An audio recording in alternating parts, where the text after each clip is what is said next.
The second scheduled hearing of the lower house on the Mamasapano incident will not push through tomorrow. The House Committees on Peace, Reconciliation and Unity and Public Order and Safety have decided to suspend the hearings indefinitely. Both panels said they will wait for the results of the investigation being conducted by the PNP Board of Inquiry. More details from Freddie Abando. The hearings of the House Committee on Public Order and Safety to investigate the Mamasapano incident has been suspended indefinitely.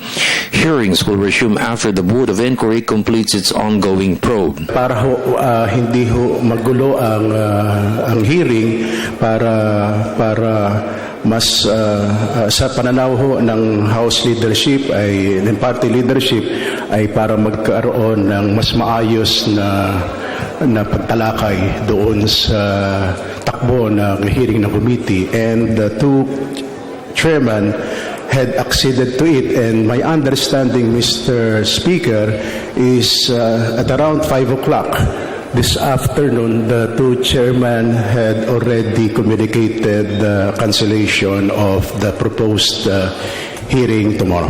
In the meantime, House members from the Autonomous Region of Muslim Mindanao called for a broader investigation of the incident. House Committee Chairman on Muslim Affairs Congressman Tupay Loong said the investigation should also cover the civilian casualties of the Mamasapano incident. Loong said it would be unfair for any inquiry to forget the 18 casualties caught in the firefight between the staff troopers, the MILF, and the BIFF. They are legitimate residents of the area, the scene of the incident.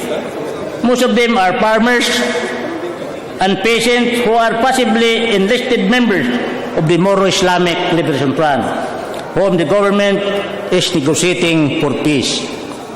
They are feeling high hope on the positive outcome of peace process, which began more than 17 years ago. I understand, Mr. Speaker, they and their families have been living in Mamasapano in relative peaceful environment since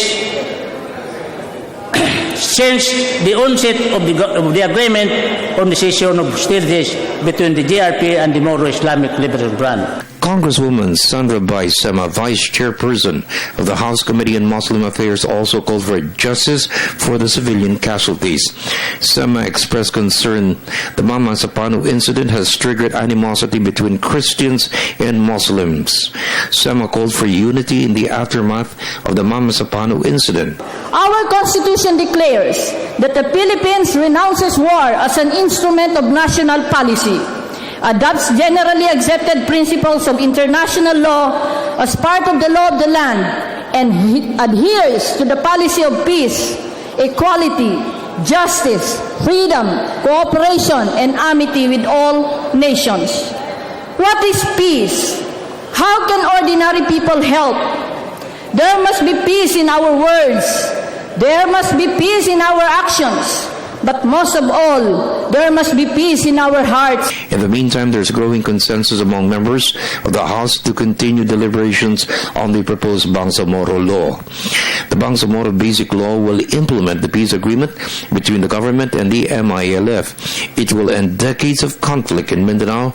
Peace will bring prosperity for the new Bangsamoro entity, for Mindanao, and the rest of the country. The BBL is indeed the most feasible, doable, and hopeful and effective instrument at this point in time to fast-track peace, stability, and development in the Bangsamoro and Muslim Mindanao.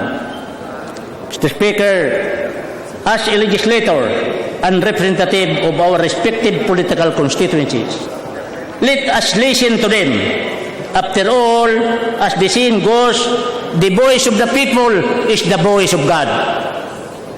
Should we allow our varying emotion to prevail our reason, the fate of the BBL is doomed to fail. Hence, our effort toward peace, stability, and economic development would become unwitting casualty because of this incident.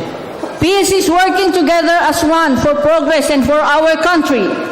In spite of personal, cultural, religion, and worldview differences, we are being encouraged to be at peace with one another. Having peace with others means no discrimination, no oppression, no prejudice, and no war. For the People's Television Network, this is Freddie Abando reporting.